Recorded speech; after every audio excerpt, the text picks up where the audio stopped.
Hey, how you doing? This is John, and welcome to John's Long Box. Look at this beautiful cover. This is, for those who cannot tell, because it's difficult to tell, this is the Scarlet Witch number 10. This is a series that came out, I think, after I stopped collecting Marvel. I stopped Marvel in 2015, pretty much cold turkey. And then every once in a while, I get the hankering to revisit my old friends, and I look up characters, and I heard good things about this, and I also saw that it was written by James Robinson. James Robinson over here, for those of you who may or may not know, he wrote one of my favorite runs of comics, the 80s, early 90s, it was the 90s Starman comic. I really love that comic. That comic came out at the right time for me. For those of you who may or may not know, Starman was a DC comic, and he was the son of Ted Knight, the original Starman, in that glorious red and green costume with the fin and everything. And he wrote the story of Jack Knight. Jack Knight was his second son. His first son was killed on his first outing as Starman, and Jack Knight took over. And he was a hipster. There's just no other way to describe it. James Robinson wrote himself into the character, And he was like a cool guy. He worked in a pawn shop in Opal City. And Opal City, I think, might as well have been Portland or something like that. And he was a cool guy, and, he had adventures. But it just came out at the right time, because I'm going to admit fully on, in the 90s, I was going on through my artsy-fartsy, pretentious stage. So it was right up my alley. So anyway, when I heard this was written by James Robinson, I was like, I got to check it out. So lo and behold, I got the first 12 issues. It goes to 15, so I'm not done reading it yet. But this issue, to me, was the breakout issue of the series. So look at this glorious cover. And I got to point out that the color scheme on all the covers seem to be red, white, and black. And they're really striking colors. So there we go. Let's take a look at this Scarlet Witch number 10. So let's look at this ad. We got a hilarious hit game, Munchkin Tidings. Munchkin, for those who do not know, is a card-based game that goofs on Dungeons and Dragons. I don't know where the term came from, but if you play Dungeons and Dragons, if you're a character in Dungeons and Dragons, and all you care about is getting powerful, that's it. You're a number cruncher. You just want to get powerful. You want the +5 sword. You don't care about the backstory. You want the +17 armor. You don't care about the backstory. You don't, you want that magic item. You're gonna get this power up because of the numbers. You're called a Munchkin, and I've heard it almost my entire life, and I don't know where it comes from. So this game is, you're a Munchkin. So it's Dungeons and Dragons without any characterization, and it's goofy. Now, I'm a big board gamer. People who play board games kind of poop on this game. I think Munchkin serves its purpose. I still have my copy of Munchkin. I bought all the dials for it. I bought a lot of stuff. Bought the board, and I bought a lot of expansions. I stopped after a while because it's not like I play all the time. But every once in a while, Munchkin to me is a fun, goofy game that especially if you're into Dungeons & Dragons, you get the goofy humor. I don't know. I don't think it deserves the hate that it gets. I think it's fun. But it's a Steve Jackson game, and Steve Jackson will let no cash grab go ungrabbed. So he churned out versions and versions and versions and versions of Munchkin, and I could care less. I just got the Dungeons and Dragons version. I got the monster version, where you're like gothic. I never played it, and I ended up getting rid of it. So here we got the splash page. Notice that there's no indicia yet. We'll check that out. Just strike. I don't know. Maybe it's me to say, but I think James Robinson is a very pretentious person. But he's very talented. If you read his Airboy 4-issue series, oh my God, it will choke you in pretension. I don't even want to go into it. And if you're easily offended, do not buy that comic. But it has nothing. Let's just say it has nothing to do with Airboy, and it has everything to do with James Robinson. So James Robinson, he always kind of self-inserts himself into his comic.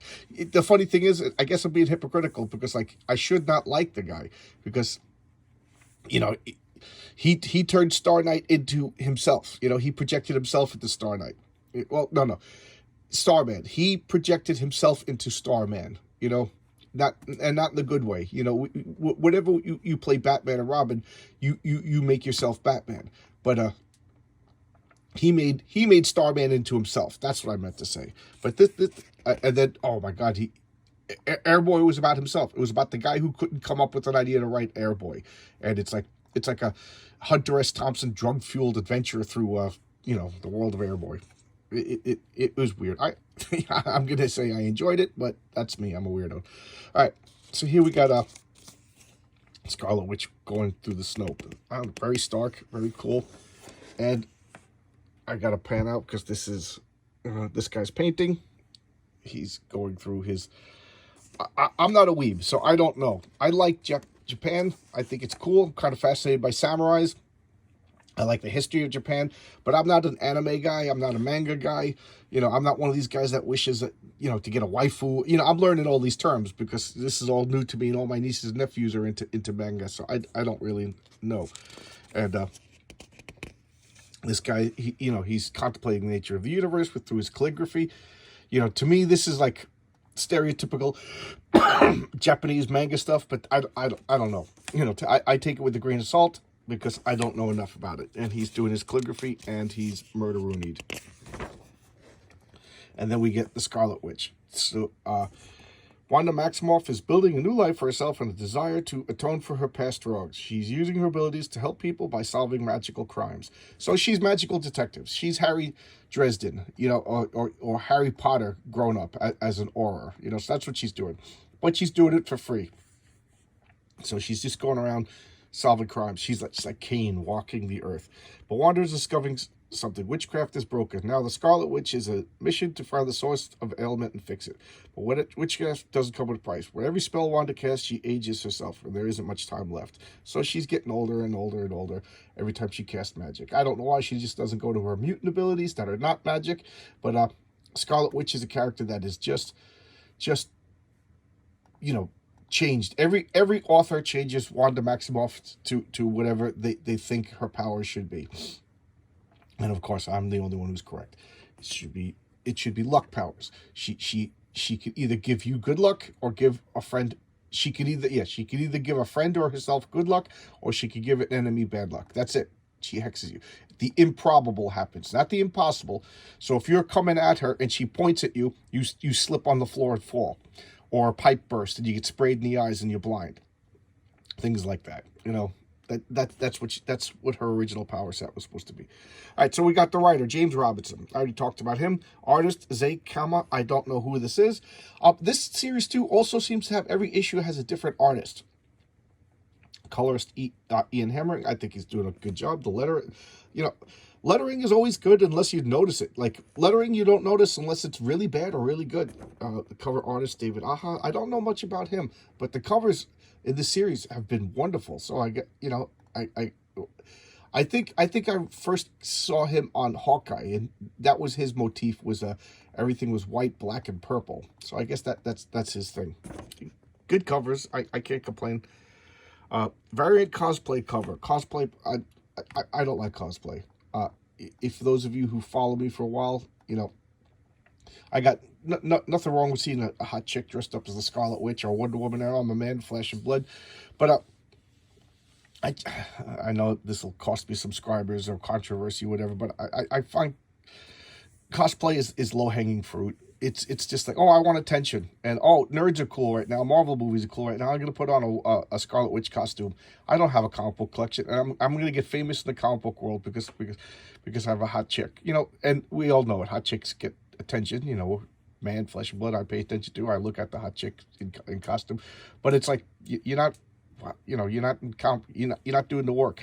You're not a comic book person. You're in the 80s, 90s. You would be a cheerleader. Sorry, you want to impress me, show your comic book collection. And and I get in trouble for that all the time. Fight with people. I don't know.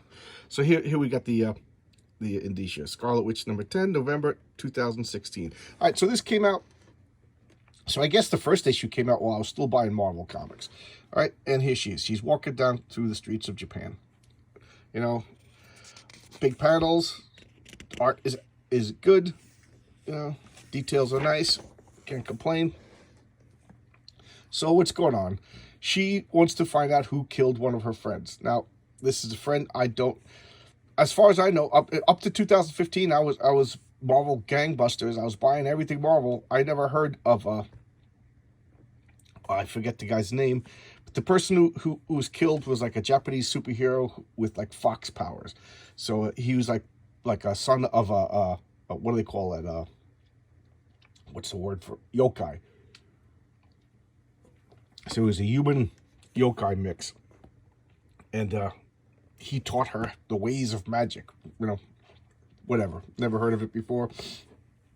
Go with it. Go with it. You know, the slain mentor is such a trope anyway. So now she's looking through the streets of Japan, and I do like that they're showing snowy Japan. You know, every time you go to Japan, it's always like hot schoolgirls and skirts and stuff like that. This is, you know, kind of cool to see Japan rendered in snow. And of course they go into all the shrines of the past, the shrines of the future, and then the manga museum. I guess James Robinson is a weeb too. I don't know. Again, I got nothing good to say. I got nothing bad to say about anime. You know what? I take that back. I got a lot of good things to say about anime. The few things that I've watched and the few manga that I've read were outstanding. I'm just older than the, you know. Oh, I grew up on Western comics. You know, my nieces and nephew are all growing up reading and watching manga. And you know what? They love it. So they turned me on to good stuff. All right, so this fox is watching her, and she wants to get answers. So she's going into like the less nicer parts of Japan. You know, even Japan's got some shady districts, from what I heard. I had friends that live there, and she's interviewing people who all do him. So this is the his name is Inspector Hokkaido, which is a warlock and stuff. So this guy is like the equivalent, if you read the Dresden Files, he's the equivalent of Karen Murphy. The authorities, the police that knew about the magic and would enlist the aid of this magical being to help fight crimes. And he's like, you're the only person who considered a friend. You know, and he's like, yeah, but even I don't know anything much about him. You know, he was very secretive. He kept to himself. You know, we kept it professional. And if he considered me a friend, that's news to me, because, you know, the few times I reached out to him, he pushed it. So she's just like, yep, that sounds like him. You know, he was a difficult person to get along, but he was a good guy and very helpful. So, you know, he's like, I hope you catch whoever killed him. I liked him. Look at that. Toys are so cool. I used to collect action figures, but I just don't have any room for them anymore, you know. So I have bins and bins and bins full of all these action figures. And my rule was I don't just buy all of them because they're expensive, but I would buy characters that I don't have, and I would only buy a character that I already have if the new model was just significantly better, and then I'd give the other one away to my nieces and nephews used to be young, but now they're too old for toys, so maybe grandnieces and nephews. So now she's continuing her great nieces. You know, I don't have any grandkids, so she's going up the stairs, look at everything. The fox still following around, and now she's going to this woman. This woman was a woman that he rescued and became his secret lover. So she's like, you know, I've heard about you. Do you know anybody? You know, and keep in mind, she's not accusing them. She's just trying to get information. Who would have done this? You know, she knows that they're friends. So it's, you know, these aren't accusatory visits. These are like, do you know anybody who would do this? You know, and she was like, no, everybody loved him. You know, all of his enemies were dead, and all of his friends loved him, and you know, the few enemies that he did have, like, they were reformed, they're dead, they're gone. You know, there's only one enemy left, and he's in jail. You know, we have accounting for him 24 hours a day. So she tells a sad story of that. She was in love, and they couldn't get married because of the yokai ways. You know, she was a reporter who found out about him, so she was like the Lois Lane, and you know, it was really sad. If they got married, then they got cursed by a warlock. And if they got married, then she was going to go to hell when she died. She was cursed to go to hell. And the main character, the yokai, he loved her so much that he broke up with her. She says, I loved him so much that I was willing to go to hell for him. And he loved me so much that he was not willing to let me go to hell. So we broke up. She goes, but I never stopped loving him, and as far as I know, he never stopped loving me. Really sad story. Did you have children? She goes, no, but I wish it was not so. Why do you ask? Because she's just wondering.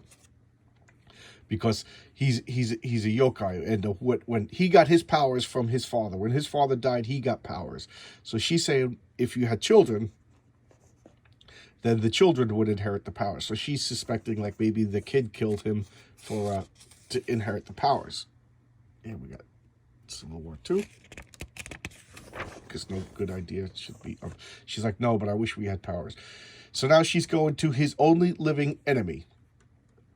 The living enemy, I can't read the Japanese characters, but he's in a Japanese prison. This fox following him around, and here he is in the orange jumpsuit, and he's just like, as Yun Yamada, my old foe. So that's the name of the guy that she's questing for. Because I was never as powerful as I let others believe, for that matter. She's like, really, Mr. Yamada? Although, yes, absolutely.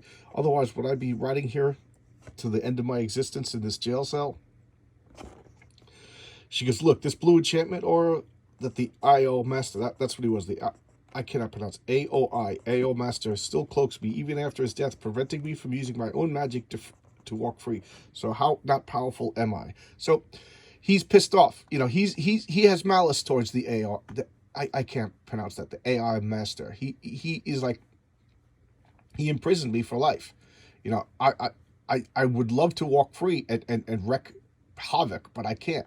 You know, and I have this blue aura. I don't know why they didn't put it, but I guess only magical beings can see it. But Scarlet, she's a magical being, so we should have seen it because but that, to me, that's a mistake. He's like, but this magic aura prevents me from using magic. So there's no magic around here. So she couldn't even use magic on him because this blue aura. And we got the infamous Iron Man. So Dr. Doom. I don't have any of these comics. Were they any good? Clone Conspiracy. Don't have any of these. Prowler #1. Amazing Spider-Man.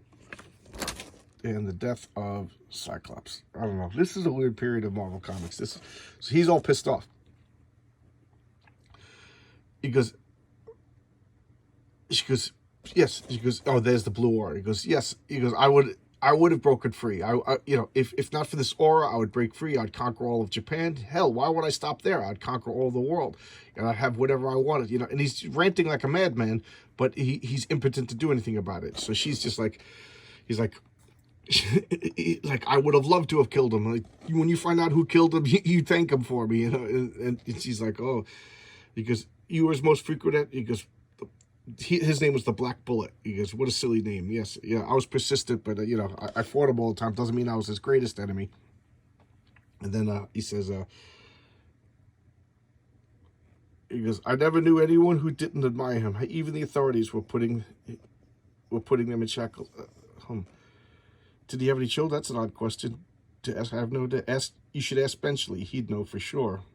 So he's asked, did he have any children? That's her main lead. Like, the only motivation she could find is if he died, then his children would inherit the powers. So she's like, did he have any children? I don't know. Ask Benchley. She goes, Benchley? I'm not sure I know of any Benchley. Oh, now that does surprise me. You don't know who Benchley? She's like, Benchley? Mr. Miles Benchley? Yes. And who might... So she goes to find out who Miles Benchley is. And she didn't even know this person existed until the enemy, the Black Bullet, gives up the name. He goes, yes, and who might you be? You're interrupting my walk. She goes, oh, I think you know who I am, although I still confess until a short while ago I didn't even know he existed. He goes, well, I'm a private fellow. Miss Maximoff, is it? So, you know, I don't know you. And through questioning, she's turning out that this was the Alkai Master's Alfred. He was the, you know, his manservant, his butler, manservant, right there. I don't even know what you mean. She's like, knock it off. I know who you are now. You know, it took me a while, but I used my magic, and now I remember you. You were the servant, and he's just, you know, and he's just like, what? She goes, I made a pact with them. She goes, you killed him. You took his powers somehow. He's like, I don't know what you're talking about. And then she persists. He's like, yes, I made a pact with an Oni. Ta-da! And the Oni, there's the real Benchley. Help me, help me. So it's an Oni that made a pact with, and he just takes the souls of people and imprisoned in his belly, and he's like, now I have the powers of the Oni and the powers of the AI Master, and like battle ensues, fighting her Oni, and you know, she's zapping everything, and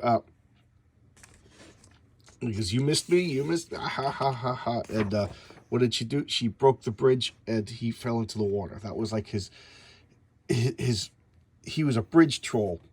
And this bridge was like manifested under, you could make wishes under, so she used the powers, he dodged it, blew up the bridge, she falls in the water and frees everybody. Infamous Iron Man. So now she avenged who killed the Oni Master, and now the yokai spirits, I think this is like great grandfather, something like that, they could go rest in peace. And I really liked it.